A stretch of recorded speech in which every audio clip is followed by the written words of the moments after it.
শেষ মেসেজটা আর দেখা হয়নি।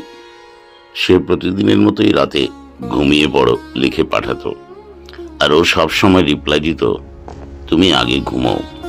কিন্তু সেদিন রাত 2:17 একটা মেসেজ এসেছিল, তুমি যদি কখনো আমাকে হারিয়ে ফেলো, মনে রেখো আমি শেষ দিন পর্যন্ত তোমাকেই ভালোবেসেছি।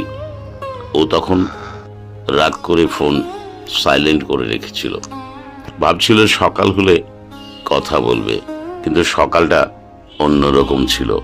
ফোনে 17টা মিসড কল, একটা অচেনা নম্বর থেকে মেসেজ।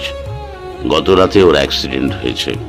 হাসপাতালে পৌঁছেও ও শুধু নিঃশব্দ একটা মুখ দেখেছিল, চোখ দুটো বন্ধ, কিন্তু ঠোঁটে হালকা হাসি। ডাক্তার বলেছিল শেষ মুহূর্ত পর্যন্ত ফোনটা হাতে ছিল। ওর ইনবক্সে সেই শেষ মেসেজটা এখনো আনরিড। আজও মাঝরাতে ঘুম ভেঙে ফোনটা চেক করে, কিন্তু কোনো নতুন নোটিফিকেশন আসে না। শুধু সেই একটা আনরিড মেসেজ, যেটা দেখার সাহস ও আজও পায়নি। কিছু ভালোবাসা শেষ হয় না, শুধু শেষ মেসেজটা আর দেখা হয় না।